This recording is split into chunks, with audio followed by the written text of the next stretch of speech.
Hello and welcome back to another episode of Skids and Donuts, where today, after a few hundred miles of driving around the Volvo 240 after its full restoration, we are now going to jack it up in the air and actually have a look under it and make sure all the bolts are still tight, all the fuel lines are good. Basically a full inspection to make sure the whole thing is, still roadworthy.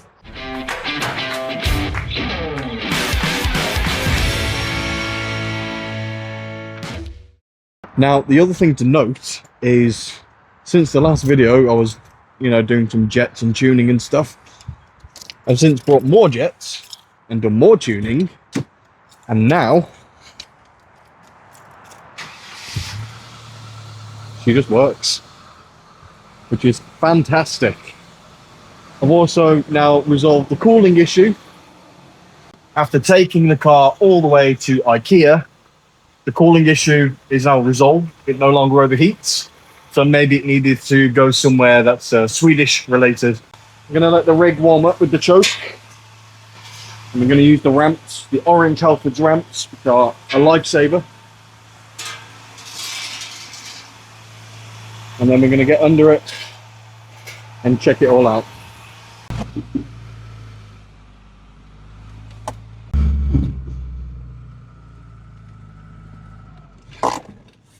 Now she's warmed up a bit, let me show you the tuning that I've done.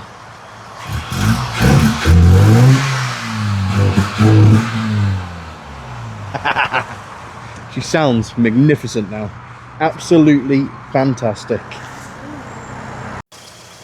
So the first thing we are going to check is this water pump. It is still running good. That did leak at one point, and now we'll resolve that after taking it all apart. Whatever. The coolant is nice and blue. That needs to be on tight. Other than that, the top side all looks okay. The fuel pressure regulator, you'll notice that's a banjo bolt. That is because the actual bolt that was in it decided to go and disappear. Pressure wise, we're running okay. I've soldered on this for now, just because it kept on pinging off, and when it's winter, that is the last thing that you need. Other than that, we look okay from the top. Can't see any leaks anywhere. The radiator is still good. So I think now the best thing we can do, cut the engine off, have a look under it, and we're going to just check all the bolts, everything. The suspension's a little bit rattly, so I want to figure out what that is. It's still rattled when it went for its MOT, and it passed the MOT. The MOT guy said we couldn't see anything obvious, so let's see if we can. That is the badge of honor, made in Sweden. What an absolute weapon this thing is. I've been working on some new designs for these, which are great, and we finally made one sale for the little cup holders there. I'm also working on a new design for these vents. This was just a test piece, which has worked, believe it or not, quite well. I say these were just like made just to see if it would work, especially with all of that being chopped out. So yeah, working on those. If I get them working well enough and I can print them on a good scale, I'll be able to make those and sell them for quite cheap. At the minute, if you buy those aftermarket, they run up like 150, 200 quid. If I can make them at home for people, I can probably do it for around 30 or 40 quid. And that's what I'd like to do, because they're so useful. Stops a lot of the water going through into the actual, passenger part of the car. Anyway, let's get under the rig and have a look. Right, so now we're under the car. If I can show it, my tripod doesn't actually sit on the floor, so I need to hold it by hand. The bits I want to be checking are the steering rack, make sure that's all bolted up still, the engine mounts. So remember, we had all of this off for, restoring certain bits, the brake lines, everything. So we need to inspect everything. I can see a small, I don't even think, is that a leak? If it is, it's a very slow leak. I don't know how well you can see that. It's a bit wet there, but it doesn't look new. It's not actively dripping after warming up the engine. which is fine. But the main thing is, I need to figure out how the hell I'm going to mount this phone somewhere that it can actually see what's going on. And see if we can iron out what this rattling issue is on the suspension. It feels low down. It could be a ball joint. It could be track right end, maybe. I don't think it is. It could even be the shock in the actual shock tower that could be coming loose. It's like a big 56mm nut. It could be anything. So we're going to try and find out. But it does need that full inspection just so we know everything's good.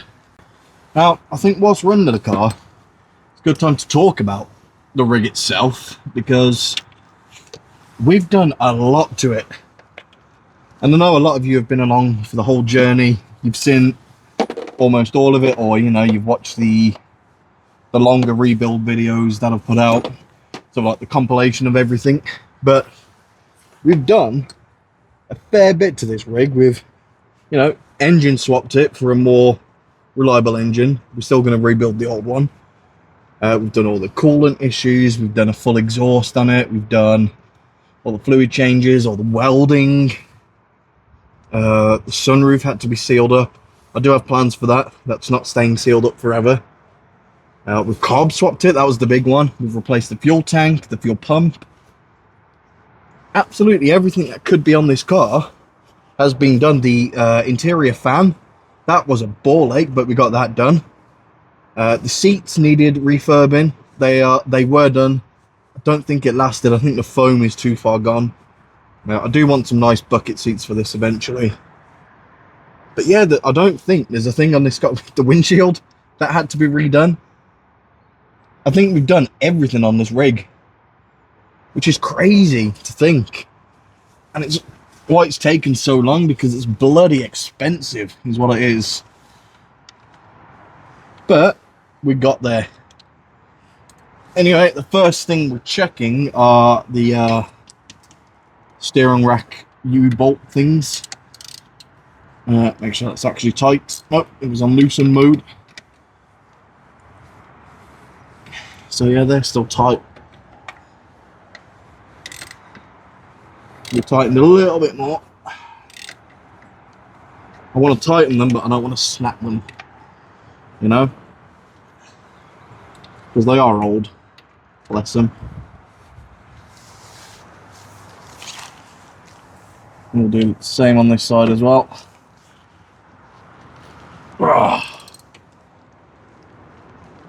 Takes a lot to put them down.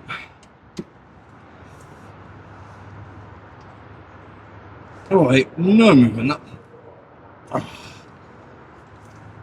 I can see a bracket here for alternator, which looks a little bit loose actually.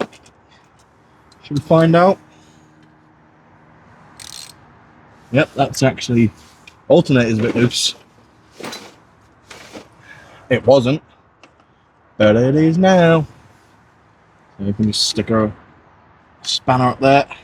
So for the alternator, we got 13 on that end. This was tight and torqued down.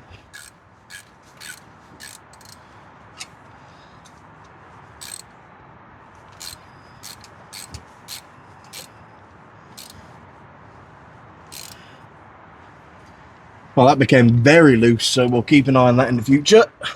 What else we got down here? These big bolts for the bottom end. Bottom end. Yep, they're a 19. Alright, you're currently being held up by a 16mm socket. The lower ball joint bolts, we're going to check all them. Oh, nope, that's just pulling me.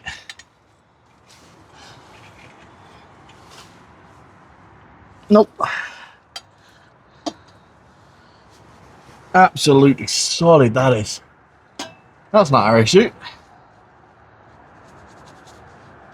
Drop links have got no play. They seem good. Should we try anyway? That's a 17. Which I've got somewhere. There we go.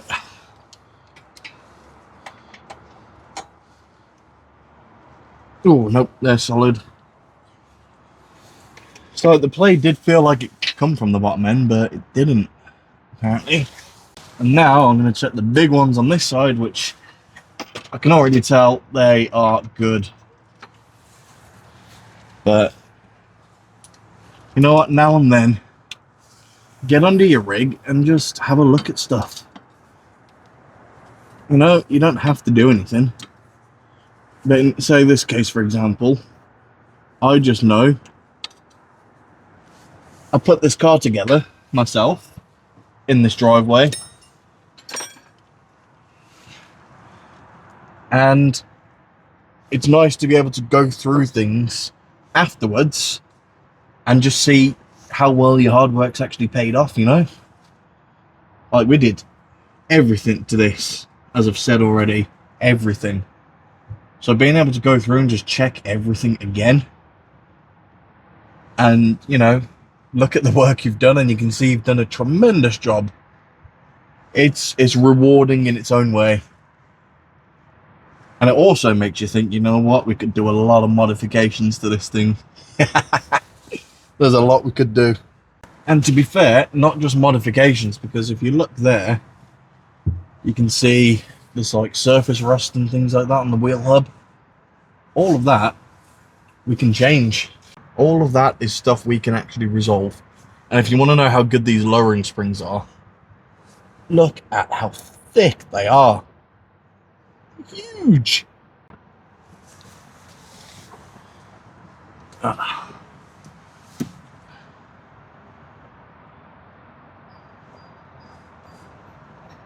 was hoping I'll be able to see the brake pads, but I don't think I can.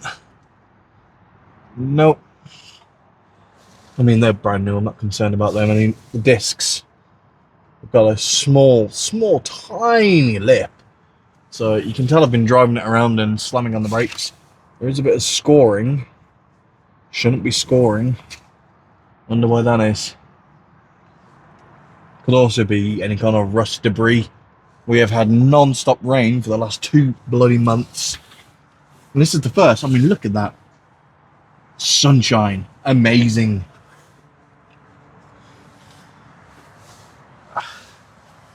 But we replaced the load of the brake lines, so just want to check there's no leaks coming from there. So they are bone dry. We replaced these rubber lines. I had to make a couple lines. You can see my line there compared to the factory one. The factory one's rusty. I think they use steel from factory and I've used the copper nickel. Overall, for the front of the rig, it looks okay. The steering rack U-bolts, I mean, they were loose, but not loose. You know, they could be tightened more, but they weren't loose. I will keep an eye on that. I'll check it again in like a week's time. I don't drive this every day. Check it again in a week, see how we're getting on, go from there. Right, this is just a mid-video plug from me. If you haven't already, do please consider hitting that subscribe button. I know you hear it on every video you watch, but we are close to 1,000 subscribers now, and I would love to get there by the end of the year. And I think it's achievable, and I think we can do it. But it's also worthwhile doing because there are plenty of videos that are going to come out in the near and far future, possibly this year, who knows, that are going to be well worth your time. Custom ECU projects for the 240 and rebuilding that engine. More work on the 240, and we've also got my friend's MR2, which he unfortunately had a crash in, but we are going to be rebuilding that, and then any other future cars. Anyway, back to the video. I think we're done on the underside for now. The other thing I want to test on is all of the lights. Because, you know, with these old cars, any kind of little resistance, you're going to have issues. So, that mains. Oh, that's the windshield washer. I can see that clear as day. I can see the actual main lights. Can't see the side lights. I have to come through for that. Yeah, 1, 2. I would like these to be LEDs. I want to kind of make the whole electronic system on this a bit more efficient. Indicators I can't, because then it'll just flash really fast. You can buy like a specific relay. I don't know if you can buy it for this car, to be honest with you, but it is what it is. It has day running lights, which I think is just a lower voltage for the actual main halogen bulb. There you can see one bulb there. Second bulb. Yeah. That one doesn't do anything. You can see that one clear as day. That one clear as day. We should have plate lights. 1, 2, sweet. I still don't have a reverse light for this because it's not wired in. There's no other explanation. I'm going to do a brake light check.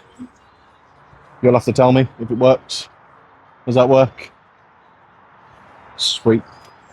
And then we'll do the fog light as well. May as well let's check the fog light. Is that one? This side. I think this one didn't work anyway. I can't remember. I feel like that didn't work from the get-go. I don't know. Indicators. 1. See the front flashing. You'll see that side. It's hard to see during the day, but that one's blinking away. We've got that one blinking away. And we've got the Skids and Donuts sticker you can buy today. We've got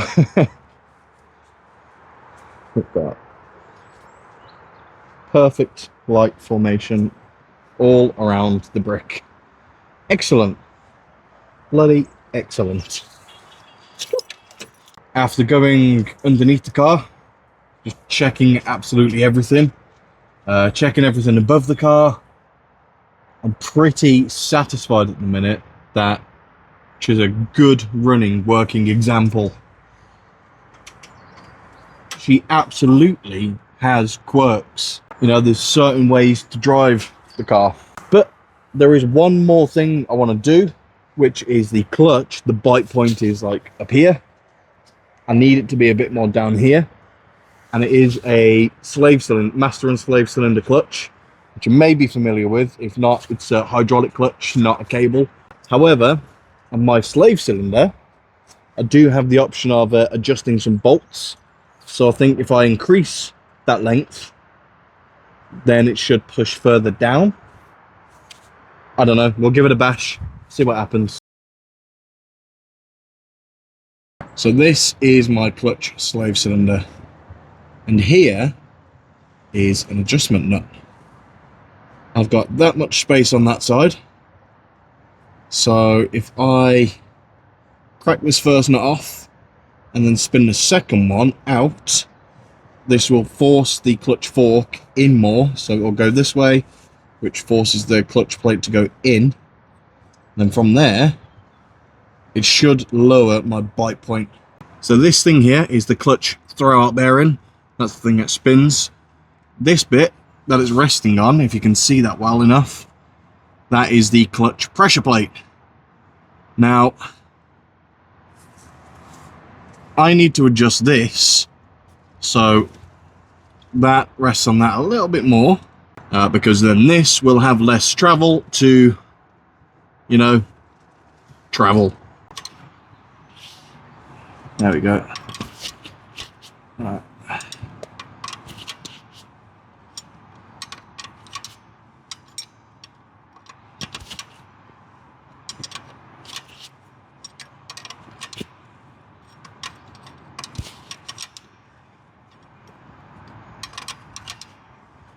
Right, how about we take this rig for a test drive, because my neck hurts and my back hurts. What I really need is a unit with a lift, because I'm a big guy. No, I'm not small. So fitting under this thing is it's getting harder. I'm just checking out the exhaust at the minute. That seems okay. I think we're good. Should we send it? Yeah, let's send it. See what happens. Woo! So the clutch feels a million times better. Oh, that's great. Right, let's test, see if we got any knocks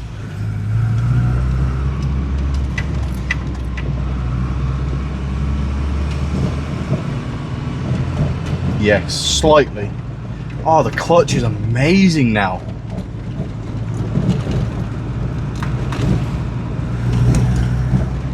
Oh.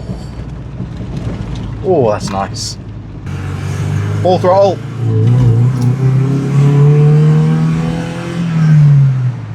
Oh, she sings.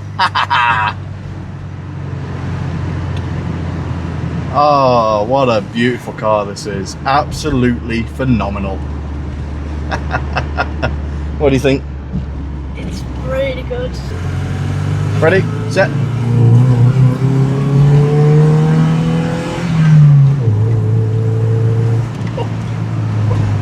Oh, she's amazing. What a brilliant car this is, eh?